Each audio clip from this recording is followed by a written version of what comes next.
Don't tell us what we're going to feel. I'm not telling you. Because I'm you're in no answering on position this to question. dictate that. What was meant ត្រាំចង់បានលើកពីកិច្ចព្រមព្រៀងរ៉ែដើម្បីចាប់ផ្ដើមជំនួយនិងព័ត៌មានសម្ងាត់ដល់អ៊ុយក្រែនឡើងវិញ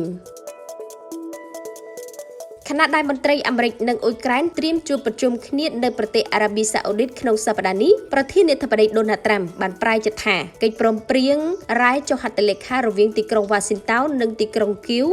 នឹងមិនគ្រប់គ្រាន់ដើម្បីចាប់ផ្ដើមផ្ដល់ជំនួយនិងការចែករំលែកព័ត៌មានសម្ងាត់ជាមួយនឹងប្រទេសដែលហែកហួរដោយសង្គ្រាមនោះទេសារព័ត៌មាន NBC បានដកស្រង់សម្ដីក្រុមមន្ត្រីរដ្ឋបាលសហរដ្ឋអាមេរិកថាលោកត្រាំចង់ឲ្យកិច្ចព្រមព្រៀងដែលនឹងផ្ដល់ឲ្យសហរដ្ឋអាមេរិកនៅភាគហ៊ុននៅក្នុងធនធានរ៉ែរបស់អ៊ុយក្រែនបានចុះហត្ថលេខាប៉ុន្តែលោកក៏ចង់ឃើញការផ្លាស់ប្ដូរអាកប្បកិរិយារបស់ប្រធានាធិបតីអ៊ុយក្រែនលោក Zelensky ចំពោះការចរចាសន្តិភាពរួមទាំងឆន្ទៈនៅក្នុងការធ្វើសម្បទានដូចជាការប្រគល់ទឹកដីឲ្យរុស្ស៊ីក្រុមមន្ត្រីបាននិយាយថាលោកត្រាំក៏ចង់ឲ្យលោក Zelensky ធ្វើសកម្មភាពខ្លះឆ្ពោះទៅរកការបោះឆ្នោតនៅក្នុងប្រទេសអ៊ុយក្រែននិងអាចឆ្ពោះទៅរកការចុះចេញពីតំណែងជាមេដឹកនាំប្រទេសរបស់លោកការបោះឆ្នោតនៅអ៊ុយក្រែនត្រូវបានផ្អាកក្រោមបទបញ្ញត្តិរដ្ឋធម្មនុញ្ញរបស់ប្រទេសសម្រាប់ច្បាប់អាញាសឹកដែលចូលជាធរមានចាប់តាំងពីរុស្ស៊ីបានឈ្លានពាននៅក្នុងឆ្នាំ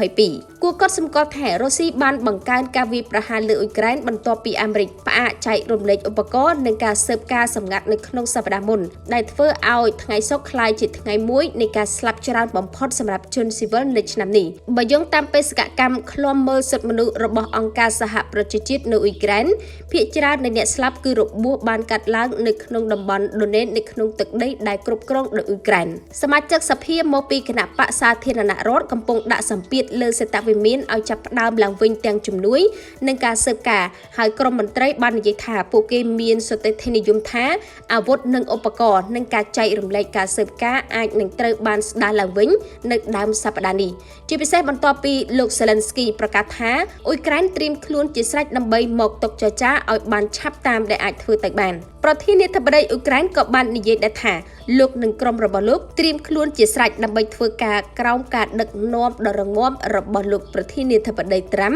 ដើម្បីទទួលបានសន្តិភាពដែលស្ថិតស្ថេរ